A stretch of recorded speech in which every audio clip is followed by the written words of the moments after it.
Stained glass windows depicting the themes of racial justice will replace windows that honored Confederate Generals Robert E. Lee and Stonewall Jackson at the Washington National Cathedral. The cathedral decided to remove the windows of Lee and Jackson in 2017 following a national reckoning over Confederate imagery in the wake of the racial unrest in Charlottesville, Virginia. During the announcement, the dean of the National Cathedral, Randy Hollerith, spoke of the stained glass images of Lee and Jackson acting as barriers to the mission of the cathedral.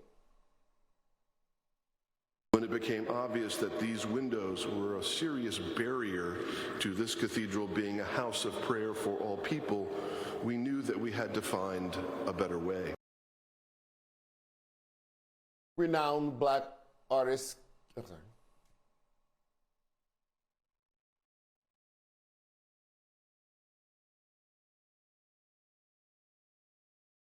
Renowned black artist Carrie Marshall has been commissioned to design the four windows, which will be unveiled in 2023. With the project still early in the process, Marshall has refrained from sharing what he plans to do with the windows, but he has shared that the goal is to depict the pain as well as the dignity of the African American struggle for justice and equality. Joining us to discuss the cathedral's decision to replace the windows is Canon Theologian at Washington National Cathedral, the very Reverend Dr. Kelly Brown Douglas. Reverend Douglas, thank you so much for being here. So when I think of stained glass windows in churches or cathedrals, I think of them, portraying images from the Bible. How did Lee and how did they get there?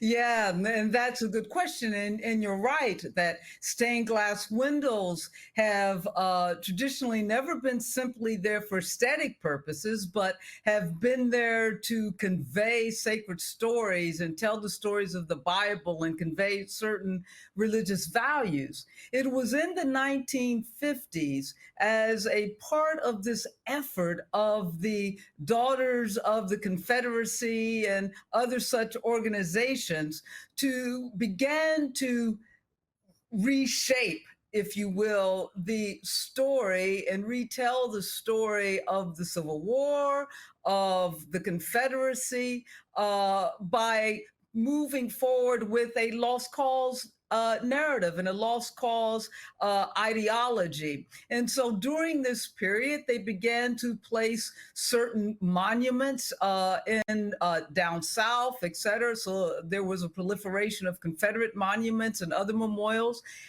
And they began to bring these monuments to the North to try to express this ideology, to spread it, and as a way of sort of uniting the North to this lost cause kind of ideology and story, and to present these generals as heroes. And so there was a monument, of course, at the Arlington Cemetery, and then these windows were placed in the Washington National Cathedral.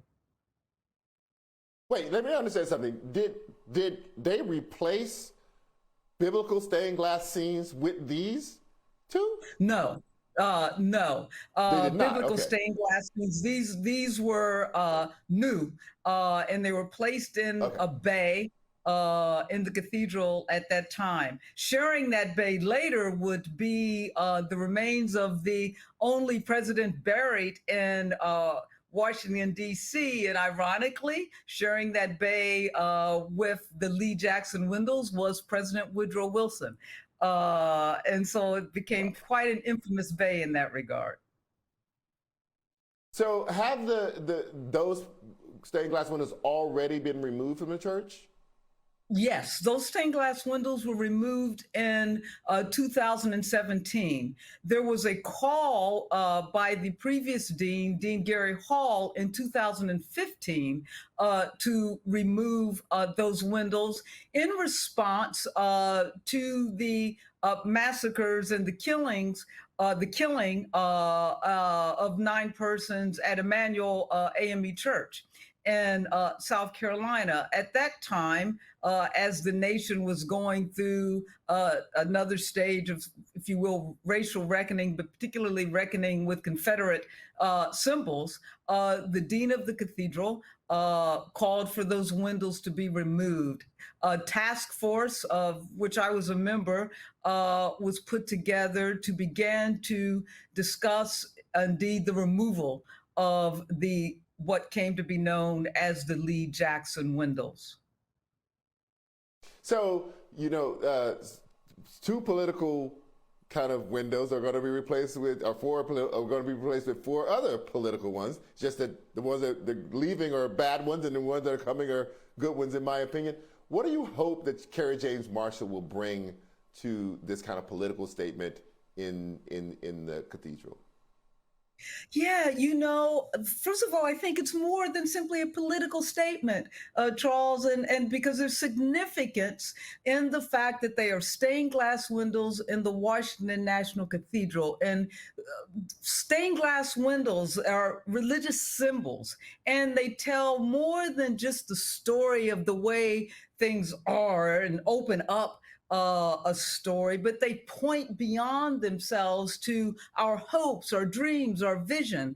And so, what I hope occurs in these windows, and I think is all of our hopes, is that in this sense, we're opening up our history, if not changing the gaze of our history, so that we tell the truth in a different way of our story from the vantage point of the people who have lived on the underside of the sin that was reflected through the generals Lee and Jackson, the sin of white supremacy, the people who lived on the underside of that sin yet struggled, right, for their freedom, and hence opening us up to a new vision of the possibilities of of who we could be as a people, the possibilities of justice, opening our moral imaginary. And so that I hope through it, I think we all have the hope that through these windows, as we expand the story, tell the truth in a different way of our history, that we are also expanding our vision